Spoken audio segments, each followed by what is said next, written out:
हवा की लड़ाई जमीन पर हो रही है। अगर आप हवाई यात्रा कर रहे हो और फ्लाइट लेट हो रही हो तो हो सकता है कि उस फ्लाइट के सारे की सारे कैबिन क्रू को लूज मोशन लग गया हो। ऐसा हुआ है।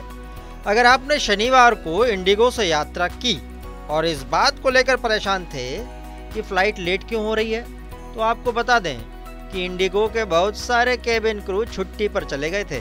केबिन क्रू के लिए last and final call announcement हो रहा था, लेकिन केबिन क्रू फ्लाइट पर चढ़ने ही नहीं पहुंचे। कंपनी इस बारे में कुछ नहीं कह रही है, पर उस दिन एयर इंडिया ने केबिन क्रू के लिए रिक्रूटमेंट ड्राइव रखी थी। इस बीच इंडिगो के केबिन क्रू ने बीमारी का कारण बता के छुट्टी ले ली।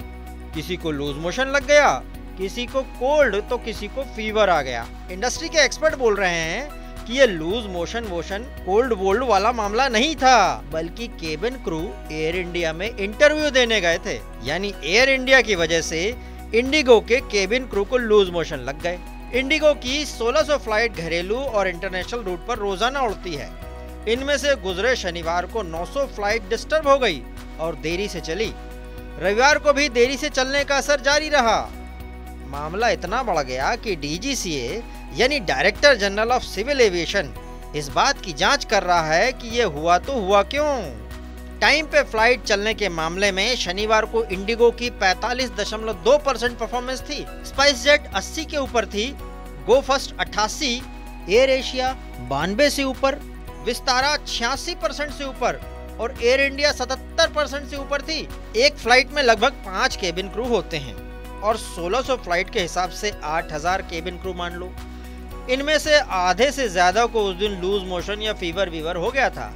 वैसे एक कंपनी के कर्मचारियों को दूसरी कंपनी की तरफ से खींचने को पोचिंग कहते हैं, तो टेक्निकली इसे पोचिंग तो नहीं कहा जा सकता, क्योंकि जॉब के मामले में किसी भी कंपनी को रिक्रूटमेंट करने का अधिकार तो है ही।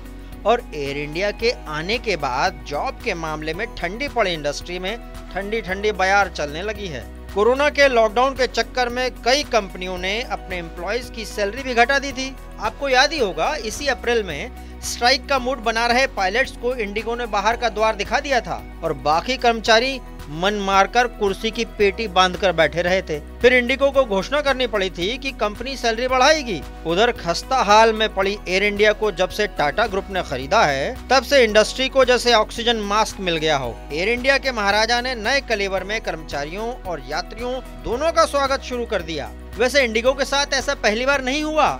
एयर इंडिया के पिछले रिक्रूटमेंट ड्राइव के समय भी ऐसा हुआ था और आगे भी एयर इंडिया अपनी रिक्रूटमेंट ड्राइव चलाएगी ही।